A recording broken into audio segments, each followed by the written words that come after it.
All right, Peter, it's all yours. Well, first off, a really great thank you to you guys for giving us the opportunity, the Historical Society, to talk about some of the commemoration activities we're planning. And part of the presentation isn't just the May 9th History Festival, but a lot of things that we'll be doing after as we gear up for July 4th. So I'm going to go ahead and share my screen, but I'll give you guys just advance notice that when I play the video, I'm going to have to stop, set the video, and it mutes me. And then I got to get out of the video and come back in. So bear with me for the technical things that when we get there. So I'm going to go ahead and share my presentation. And here we go. So, okay, so we're going to be talking about what, in essence, is for the last couple of years, the Arlington County requested that the Historical Society take the lead in planning for commemorative events, and we designated a Arlington 250 VA 250 committee. And so a lot of the things that I'll be talking about today are based on the Historical Society and other members of the committees that have planned these events. I can't help but show this image that I did in order to honor the spirit of the 250th. The image here, by the way, was done by Chat GPT. You guys can hear me, right? Yes. Oh, good. Okay. For those of you that don't know who I am, I'm the current president of the Arlington Historical Society. My wife and I have been 45-year residents of Arlington. I'm a retired former television journalist, producer, and information technology specialist, and spent 35 years at Voice of America.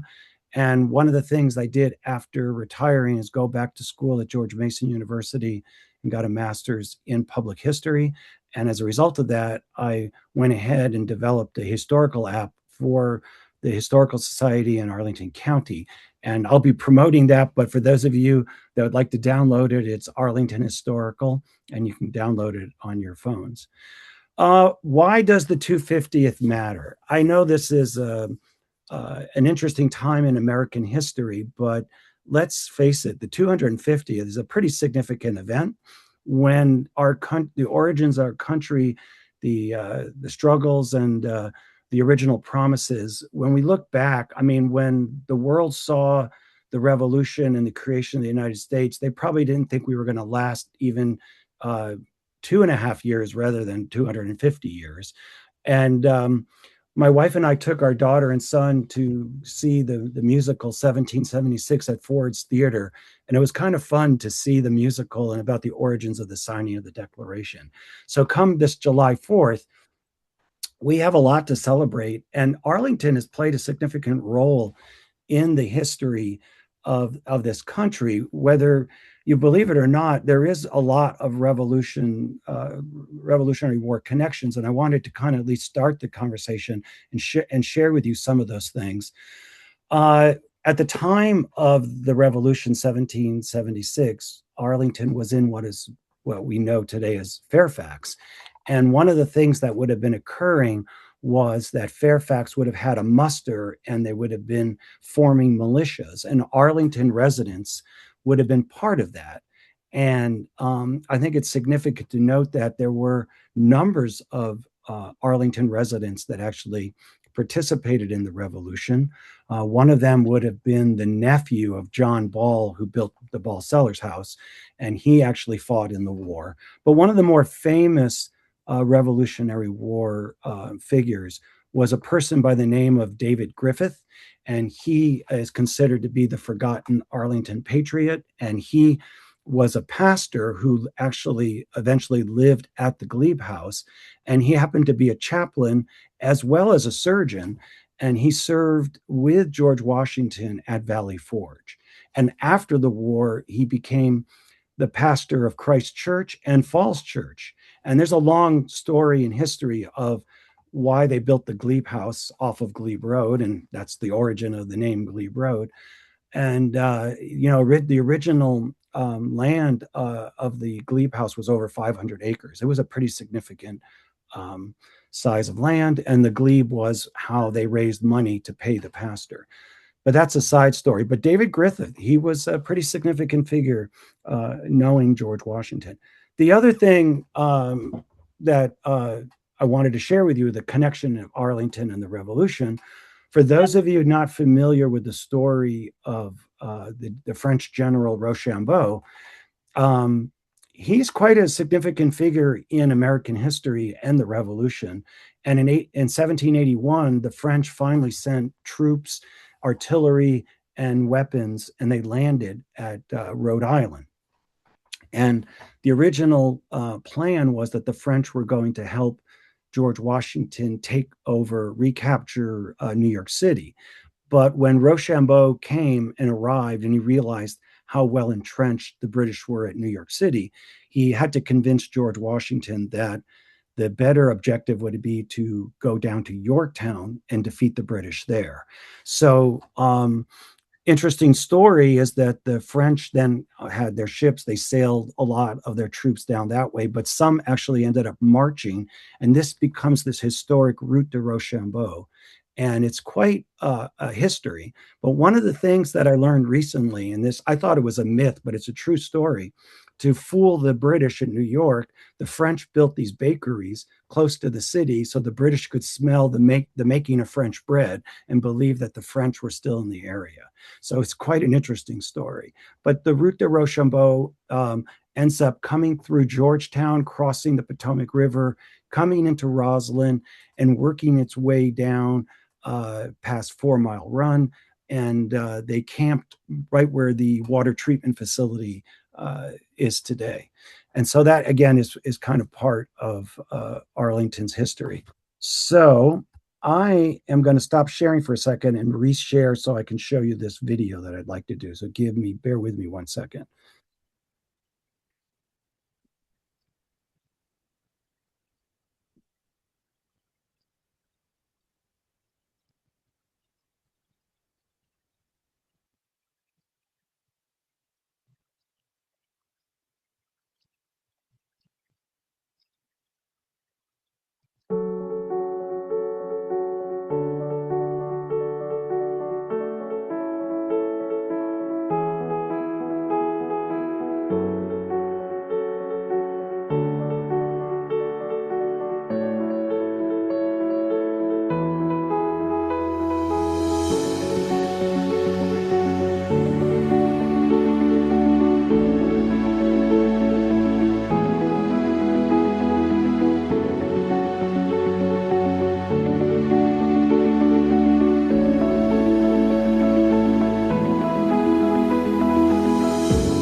So, what did y'all think? Oh, thanks, Tom. Appreciate that. By the way, I need to share with you my latest addition to the collection. This is for me gearing up for the Revolutionary War. Um, what did you guys think? I'm going to take a break from the presentation. What images did you all see that you were surprised to see in that brief video? I think the Arlington Beach is one that I wasn't that familiar with. Oh yeah, the Arlington area around Jackson City, right, the area closest to the river by the Pentagon, was quite an area. There was a racetrack. You saw the race car, and Hmm. I recently got a photograph of the students that were doing the circles. So when Arlington became Arlington, they had a big festival right by that racetrack, and there was an amusement park there. Quite fascinating that they were doing a lot of things, for the public and stuff there. So, any other images that kind of take you back? Peter, that image of the construction of I-66 struck me Yeah, because I'd never seen that before. And that was a huge deal when that yeah, was extended back inside the Beltway, to downtown DC. And that was before my time. That was right. in the 60s, I think. But that's quite an image. I don't know. Do you know where that was taken actually, of that overpass being I constructed? I want to believe that it was, right where right before where they built the Washington Lee, overpass, Oh, right. Okay. Yeah. I believe so. I'm not sure. I'd have to kind of take a look at that. Yeah, I think in doing the work on that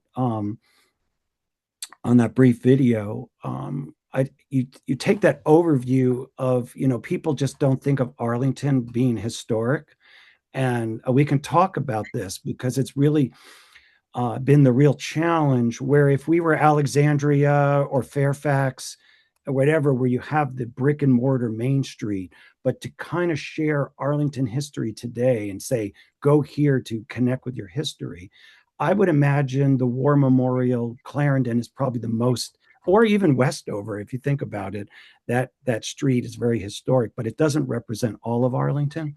So that's been the biggest challenge for the Historical Society in trying to get people excited about Arlington history and whatever. But we can talk more about that. But I'm going to go back to the presentation if just bear with me 1 second. So, Peter, while you're doing that, we did get a couple of comments that people thought the images went by a little too fast. That we'd all like to look at the images a little bit longer before you go to the next one. I know that's okay. a tough ask because there's a lot to get through there, but Well, it's a teaser and it's good. At least it's whetted their appetite. Maybe it's served its purpose. So, but thank you. Next round we'll make it longer. But let me go ahead and get back to the presentation. So,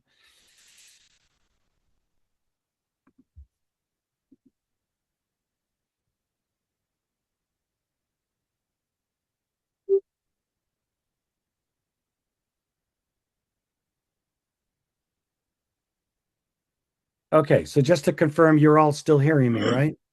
yep. Okay. So I found this really fascinating. Found this old photograph. You're looking at a photograph of the VA 200, the bicentennial 50 years ago. That was the committee that was designated to do that. And one of their major events was a parade on July 3rd, 1976. That parade went down George Mason Drive. And one of the stories that I learned was that the American Nazi Party wanted to participate in the parade, and they sued to be able to be permitted to march, and they won. So they marched in the parade 50 years ago.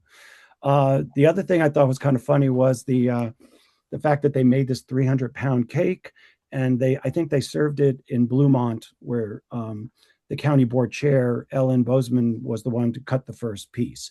But interesting enough, last night our committee met, and I said, oh, we've got to take our photograph. So you're looking at 50, 50 years later. That is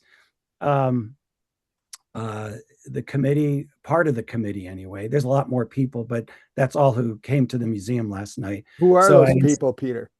I know off the hand few. You see Kevin Vincent on the left. There's John McNair.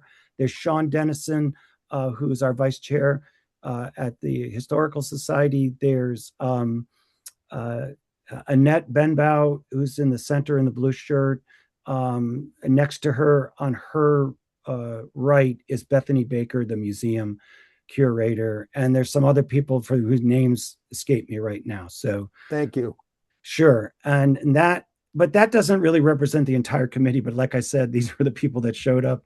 I said, boy, I would like just to take a picture and just kind of do a compare and contrast. So, but like the VA committee 50 years ago, our signature event is going to be the May 9th History Festival at Kenmore Middle School. It's going to be an all-day history festival. There's going to be about 40 pop-up tents with different civic organizations, different organizations representing history and other things. And there's going to be a stage with live music and other events and reenactors. And we're hoping to have a couple of thousand attendees come to the event. And we're calling it History Fest VA 250. And so you'll start to see more promotions as we progress in this next couple of weeks. And you'll actually see more yard signs. I've been waiting for the election to be over with so that people have something else to focus on. So here's a better look at the logo. Our theme, while we are celebrating the 250th, we are really wanting to tell Arlington's story, and Arlington's story, how over the last 250 years, how Arlington has participated and been involved. And one of the key features of the event is going to be the mobile museum. And they're coming a little bit earlier, and they'll be at Thomas Jefferson Middle School on May 6th. And then they're going to pack up and move over to Kenmore, and they'll be open for the students on May 8th and open to the public on May 9th. And if you're not familiar with this mobile museum, it's really telling the story of Virginia's role in the 250th commemoration. So it's basically a mobile museum that just you can walk in and see exhibits, and it's fun. It's going to be a key feature. There's yours truly again. One of the key components that we're doing as part of the commemoration is we're introducing a new media campaign for Arlington, and the theme is Discover Arlington, Be Part of History. We just think, like I was saying earlier, that the challenge is that because Arlington wants to be this modern, urban area, sometimes history takes a second back seat. And we're trying to reinvigorate our relationship, the Historical Society, with the county, and get them more aware of the fact that we have to do a better job of promoting history and making sure that we're ensuring the preservation of history wherever we can, and also identify the locations outside of the major, the Iwo Jima Monument and Arlington Cemetery. There are other locations in Arlington that are historic and worthy for tourists to visit. So I'm working with Stay Arlington, and we are promoting this campaign. And we can talk about that later if you want. Some of the other things that we'll be doing in conjunction with the History Festival, we are producing a history chronicle. It's a small beacon-like newspaper. Originally, I had the envision of including 250 stories, but guess what? It just became too much. So we said, well, it's the 70th anniversary of the Historical Society. Let's do 70 stories. So this newspaper will be selling it at the festival, but it'll include 70 stories and other historical features.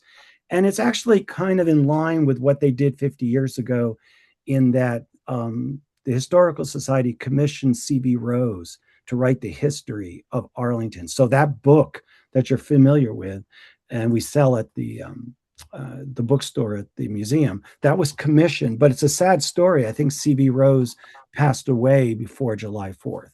So Well, yeah, so it's just kind of another part of Arlington history.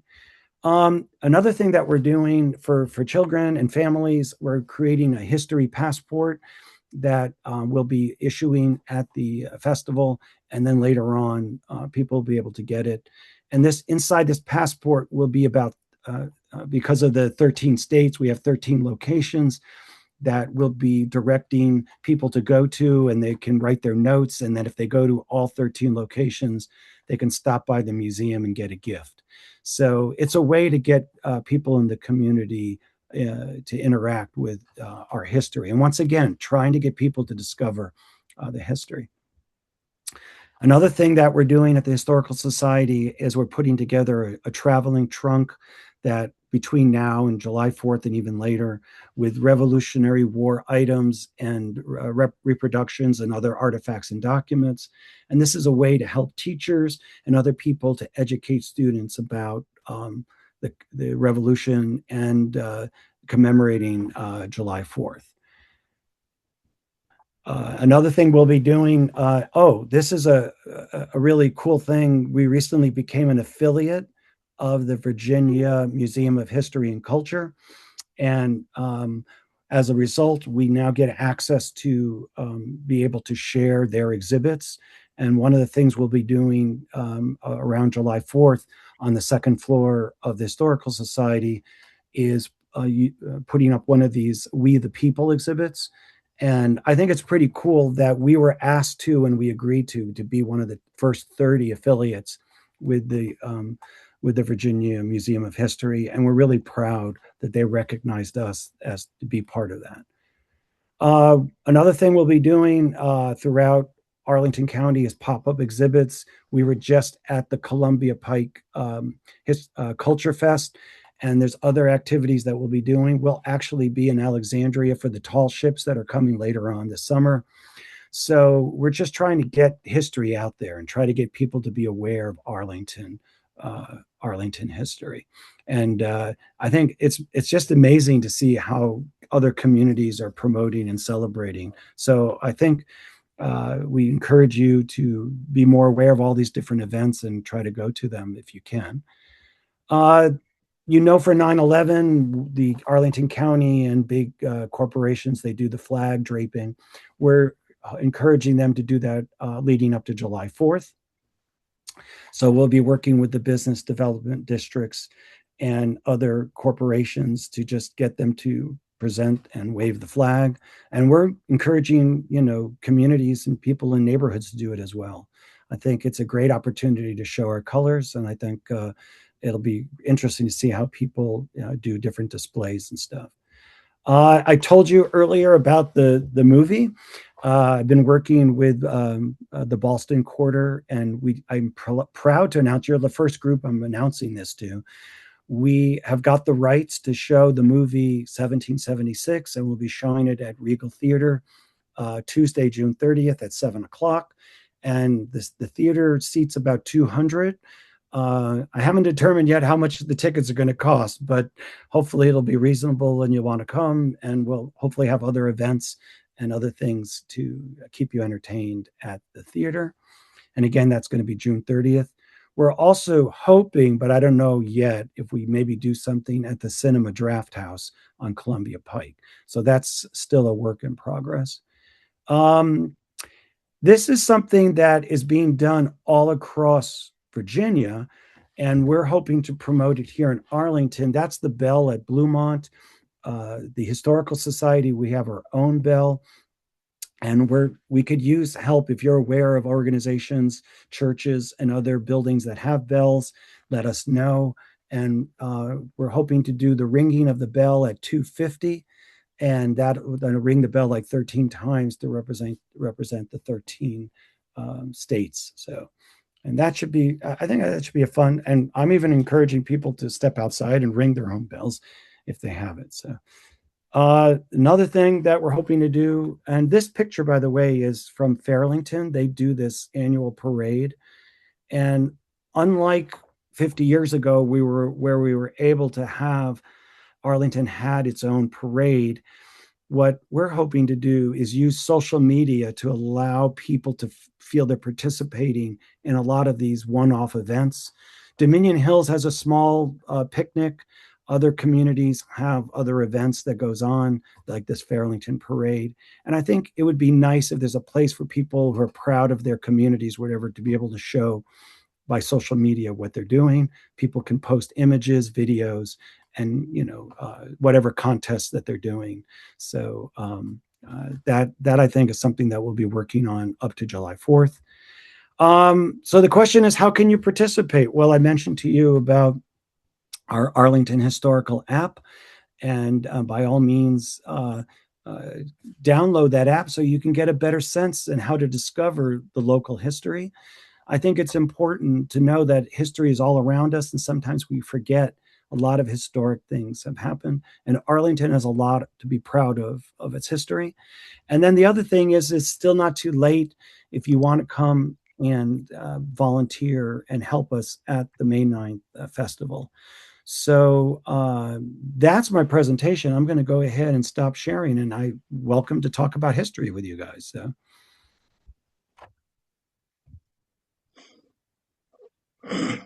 Peter, thank you. I don't have a question, but I do have a comment I'd like to share with everyone. Most of you are probably not aware that Peter Vaselopulos has probably done more than anybody in the history of the organization to modernize and to bring the Arlington Historical Society into the 21st century. He and I had the privilege of working together on the AHS board for a few years. And Peter took it on his own initiative several years ago to start bringing, as I say, the AHS into the 21st century by allowing access to documents, to maps, to photographs, to actually the artifacts in the museum collections, to bring these things and make them available online so that anybody anywhere in the world, any time of day, can really get into Arlington history. And all credit goes to Peter. He's much too modest to talk about this, but he is really the guy that has led this pretty much on his own to modernize and just update the Arlington Historical Society. He deserves a lot of credit for that. Well, that's kind of you, Tom. And hey, Tom is a former president, and he did a lot during his tenure. I think every generation, just keeps on trying to promote. I think what Tom is touching on is that a fixed brick and mortar museum is very difficult to reach all audiences. And there are new people in our community that are not coming to the museum. And we need to figure out ways to reach out and touch. And that's why we're forming these partnerships with Columbia Pike and the Ballston Quarter and other areas, and trying to get out to the schools. Tom, thank you for your kind words. That's really nice of you to say that. Keep up the good work, Peter. It's great what you've done. Tom and I have a history. We tried to save the Febri house. I hope you appreciated that photograph of the house that was in the video. It does represent what the challenge that Arlington faces in trying to keep people's focuses on all these historic things that have happened in Arlington. And we are going to keep trying to get the government to be more aware of the fact that not every building needs to be torn down, and not every piece of land needs to be filled in. So that's a challenge. I don't think that challenge is going away. But anyway, other questions? Peter, did you see the comment that was just posted in the chat? That's a good question that I'll leave it to you to answer. Okay. In the chat room from Nancy and Pax Baker. Okay, what's the question? Does the county provide any funding at all for AHS? Well, we are a nonprofit, but we have gotten grants from the state and from the county and other organizations.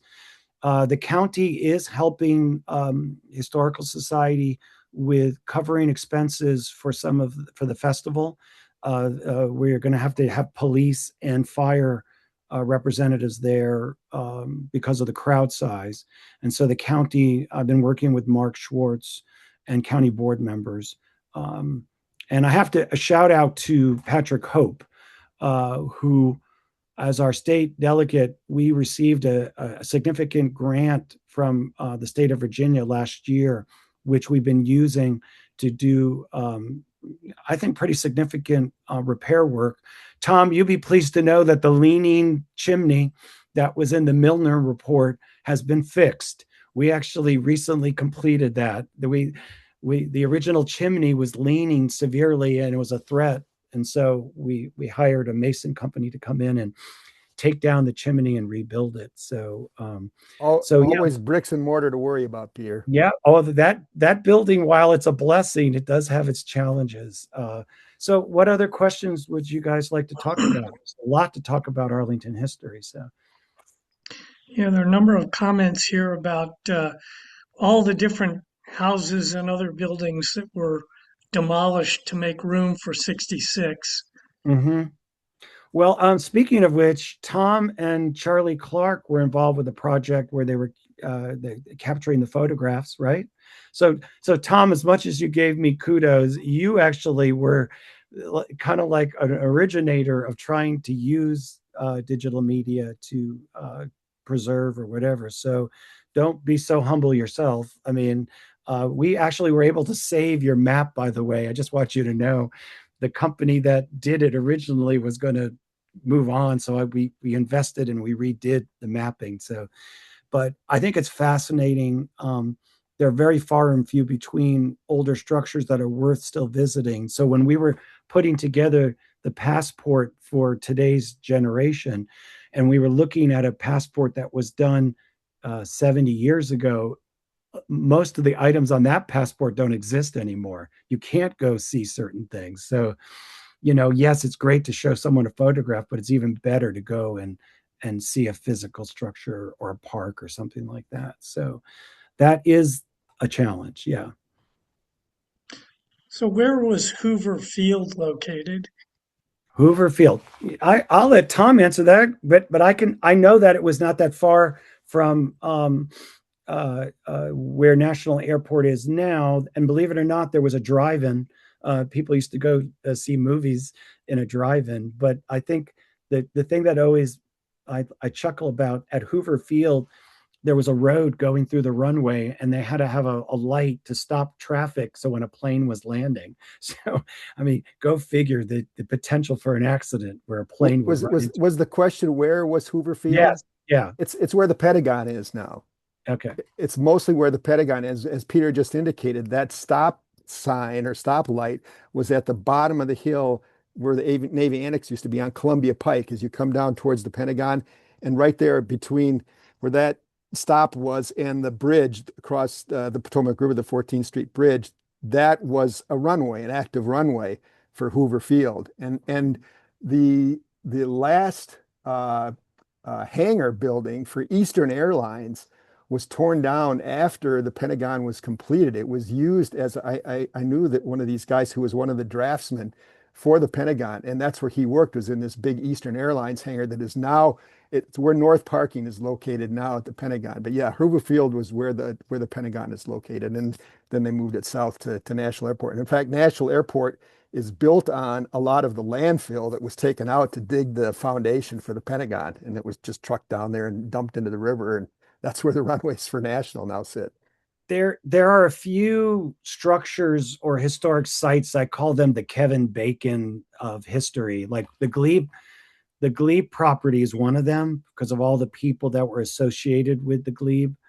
Even Frank Ball, the famous state senator, his family owned the Glebe House.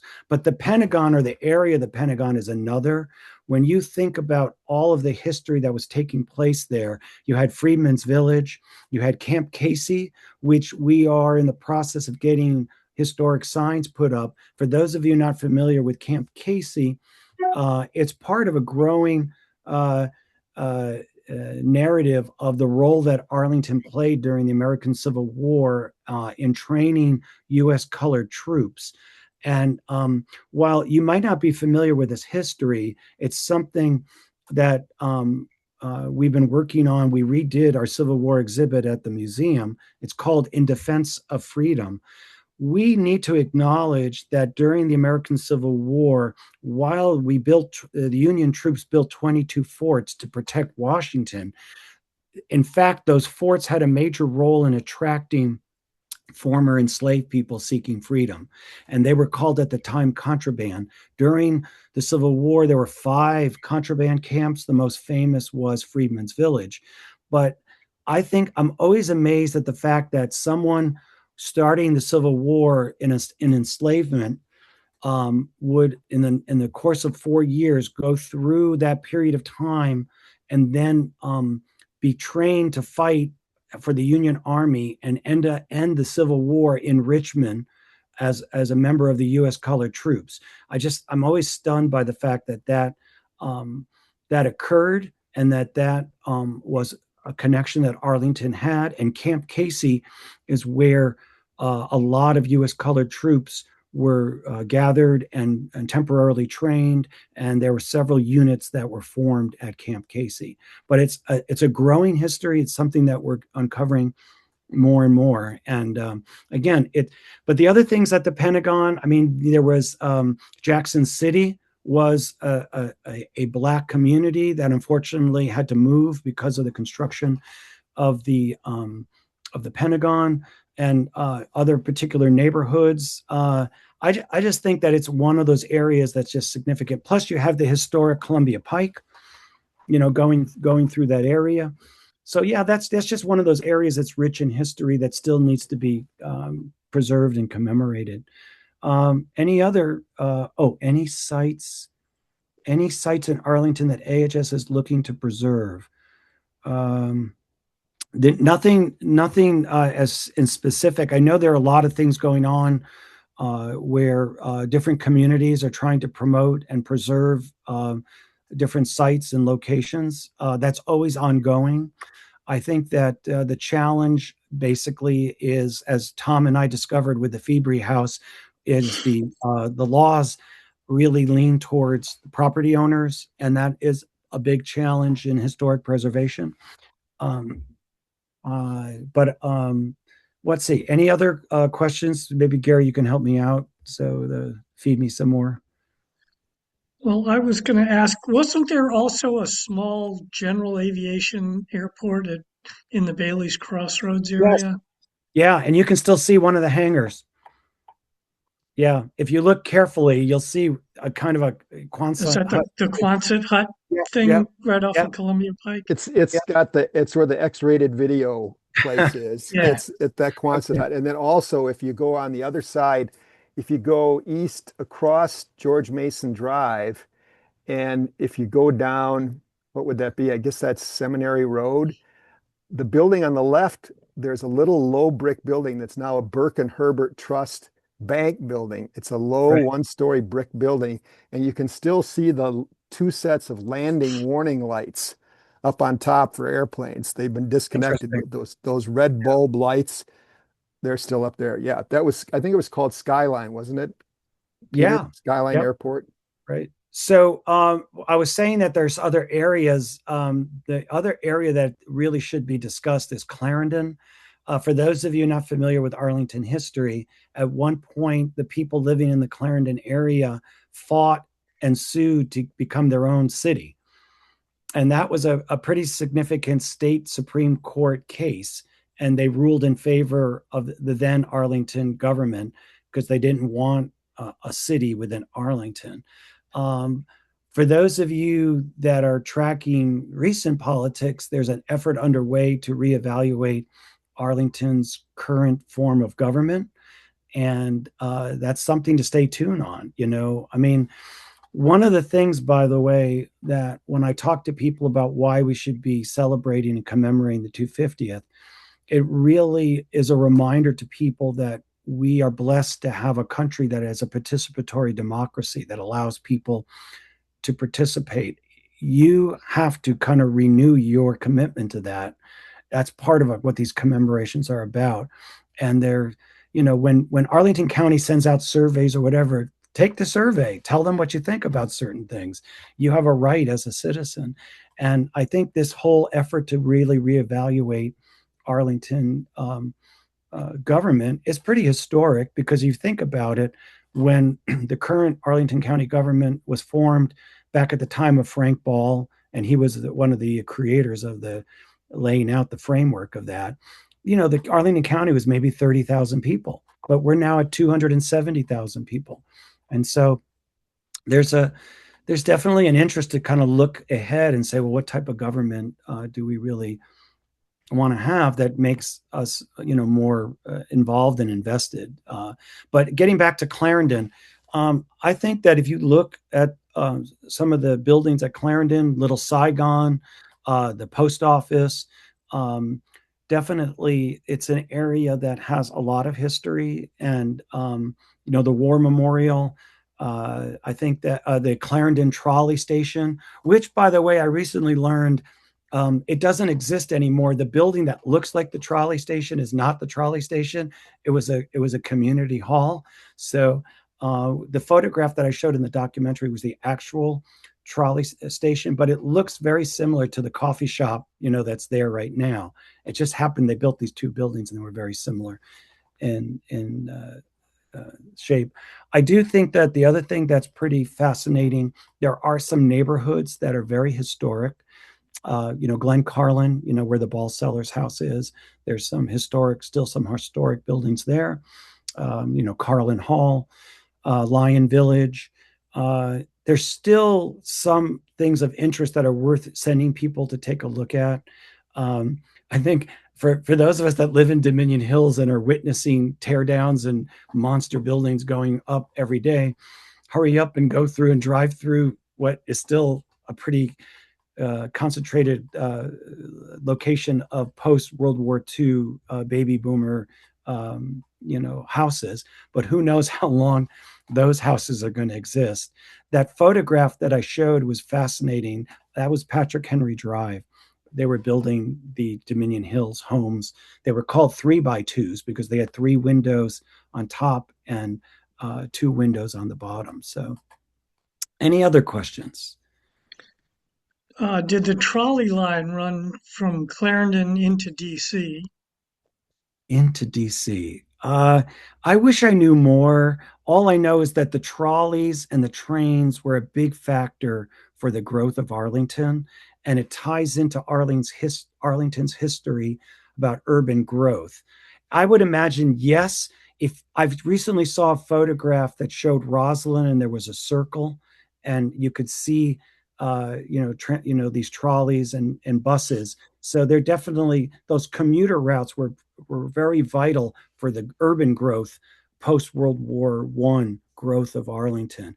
But there is one story that you might not be aware of, and that is Roslyn had such a negative reputation that originally prevented Arlington from growing because people didn't want to move into an area that had brothels and gambling and illegal bars and stuff like that.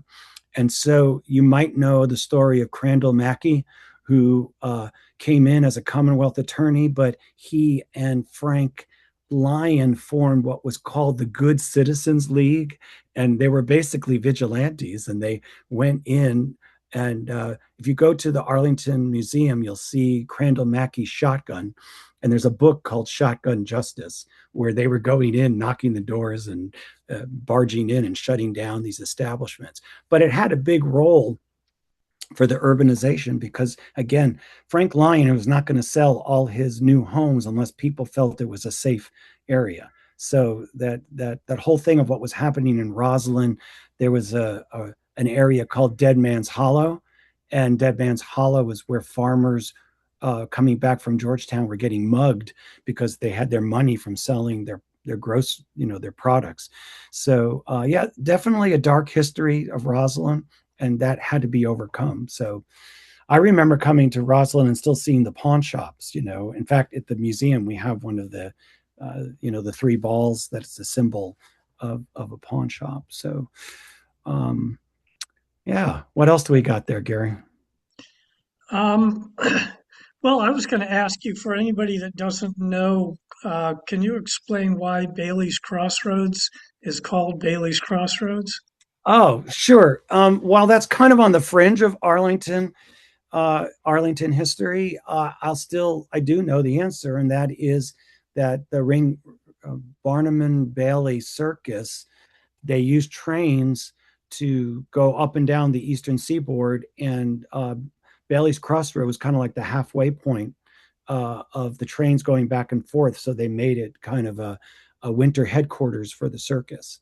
And speaking of circus, there was the Luna Park in Arlington, and the big drama that happened once was three elephants escaped from the Luna Park. And there's a whole story about people hunting the elephants and trying to recapture the three elephants that escaped. So, but yeah, that Bailey's Crossroads really is. But by the way, the name Bailey's Crossroads existed prior to the whole purpose of the circus, and that the family owned it. And Crossroads became associated with a lot of family properties. We know that Ballston used to be called Ballston's Crossroads.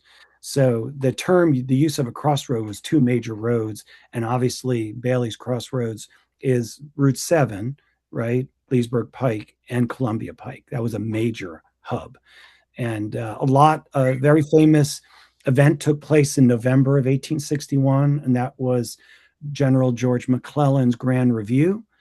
And that was pretty significant. And there's an Arlington connection. Witnessing the Grand Review was this poet and wife of a famous abolitionist, Julia Ward Howe. And on the way back from witnessing the Grand Review, that it was about 50,000 Union troops doing maneuvers, we believe she went through Munson's Hill and Upton's Hill. And by returning that direction to go to what was then called Aqueduct Bridge Road, but now we call it Wilson Boulevard, she saw all the Union camps and the campfires, and the song that they were singing was John Brown's Body. Now, people might not realize that she personally knew John Brown. She and her husband knew John Brown. And she was aghast at the fact that they were singing this horrible song about his body smoldering in the grave or whatever. And her companion, this woman next to her, said, well, if you don't like it, why don't you write new words? And she ended up going to the Willard Hotel downtown Washington, woke up at 2:00, was inspired to write 3 stanzas. And if you go to the Bible Museum, you'll see her handwritten notes. And that was the Battle Hymn of the Republic, and was inspired by the Union soldiers that were camped in Arlington. So another connection. So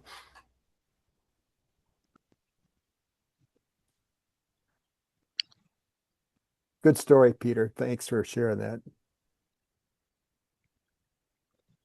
Can you talk a little bit about the history of Shirlington and Fairlington? For those of you that like going to the Birchmere, the original Birchmere was at Shirlington. So they moved later on, but their location. I'm not well versed in all of Shirlington history. I invite anyone else that wants to talk about it, but I think that it represents the outer fringes of urbanization for Arlington, and also the impact when they finally built, 395. I know that there was the old department store there in the movie theater. When they built the newer section, I think it kind of changed and revitalized that area. Also, one of the significant things about the Shirlington area is WIDA and the Campbells, who, the Campbell family, part of this historic connection to certain people that have made an impact on Arlington and Arlington history. And the Campbells, more so than not just WIDA, but politics aside. I mean, when you think about the 50s and 60s in Arlington, dealing with racial segregation and trying to improve schools and all that, the Campbell's family was very much involved in that as well. So, Peter, let me just, if I could, just pick up on this comment from Pat Burke.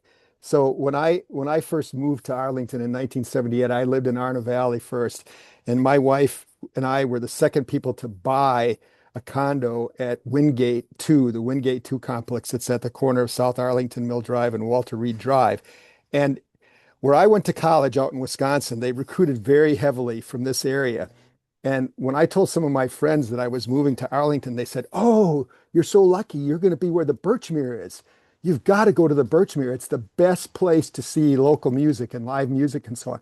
So lo and behold, my wife and I bought at Wingate 2, and there was that little shopping center with the A&P and a Chinese food store and a pool hall and a laundromat, and the Birchmere was right there. Mhm. And I thought, oh my God, I'd hit the jackpot. Here I am. I'm living 50 yards away from the Birchmere. 6 months later, it was demolished. Oh, yeah, That whole thing was torn down. It's now the Heather Lee condominium.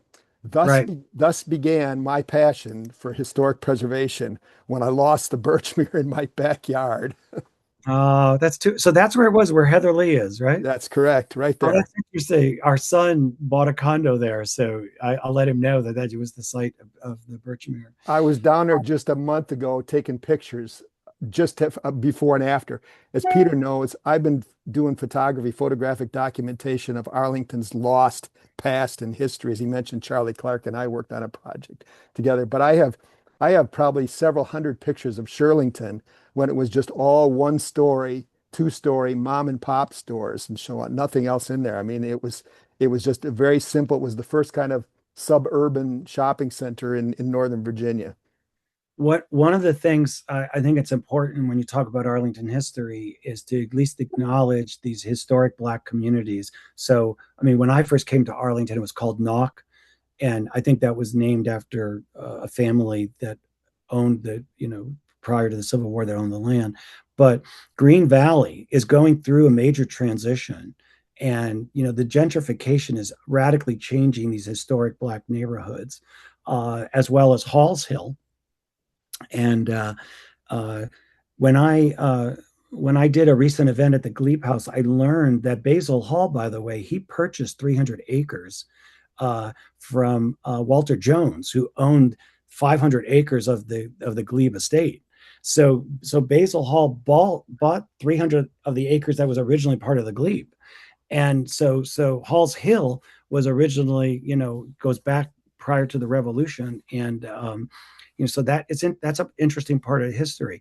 But if right now, when you think about historic preservation and what's happening, there's all these conversations going on about new development in Green Valley, and I think we're looking at this other wave that's happening of urbanization. But there is another story. I think you had mentioned about I-66, and I recently learned more about the history of the Metro and I-66. You all might not be aware, but originally the game plan was that the Metro stops were going to be built over 66. And we see that when we drive outside of Arlington, and we still see the Metro stops like East Falls Church and further out. But it was the Arlington County government that fought that. And when you looked at that last photograph in the documentary that shows the urbanization, the buildings that have been congregated near the Metro, that was part of the government's conscious decision about how urban growth and trying to bring businesses or whatever into the Arlington area. I can't imagine where would we be right now if we stuck with the original plan to put the Metro stops over 66. But if you look at 66 going out to Fairfax County, you're starting to see them urbanizing those Metro stops and building significant, apartment buildings and malls and shopping and all that right by the Metro stops. So it is kind of fascinating to see that impact on Arlington. So that's, again, part of the Arlington story. Yeah. I have a question here. Was the old ice house off Columbia Pike behind what is now a 7-Eleven across from the Arlington Mill Community Center? Old Arlington Ice House, but I'm not as familiar with the Ice House, but I do have a lot to tell you about Arlington Mill. Uh, when I first came here, no, everyone told me nothing ever happened during the Civil War. Arlington Mill is the site of the first skirmish between federal and Confederate forces, and the mill existed. There was a photograph of the mill at the time of the Civil War, and when you look at that photograph, you think that it's being built, but it's actually being deconstructed by Union troops as they're pulling about planks off the mill. But on June 1st, 1861, Union troops occupying that area, protecting the railroad, the Alexandria Loudon Hampshire Railroad, Columbia Pike, and the mill, came under attack by Virginia militia, and one Union soldier was killed on the night of June 1st, 1861. But it goes to show you there was a lot more fighting that took place in Arlington than you might be led to believe. One of my graduate projects when I went back to school was a project called Mapping the Civil War in Arlington. And the other skirmish that took place that's pretty well known is the Ball's Crossroads skirmish that took place on August 27th, 1861. And that took place right where Sunrise, the nursing home is. And at the time, Wilson Boulevard didn't go straight up on the right side of Sunrise. It actually did a dog's leg right by the Ashlawn School. And that's the road where the skirmish took place, and it involved over 800 troops. So we have a lot more involvement with the Civil War than we were led to believe. But that's okay. That's part of discovering history. All right. Well, it's 5 minutes after 11. Before we sign off, I wanted to tell people to definitely check out the Arlington Historical app download that on your phone. It's a fun way to look at all the historical sites that are just all around us. I would like to plug a new exhibit that we're opening at the Historical Society this Sunday at 1 o'clock. It's an exhibit on the history of Arlington education. And what's fascinating, it's really an overview of over the course of Arlington history, the role of education, the innovations here in Arlington. And if you're familiar with the museum, for years we've had a small little schoolroom where you can ring the bell, and we're totally redoing the education exhibit. And so come on out. It's the opening. There'll be some food, and we look forward to seeing you. And if you are an alumni of an Arlington school and you have any clothing or whatever, come in your school colors and talk about, what it was like to grow up and go to school in Arlington. So anyway, thank you all very much for that. And don't forget May 9th, the History Festival. So. All right. Well, thank you. Got a number of comments here that this was a great presentation, very informative, very interesting. And now we've got a lot to go out and explore. So thank you for that, Peter. My pleasure. Thank you all very much.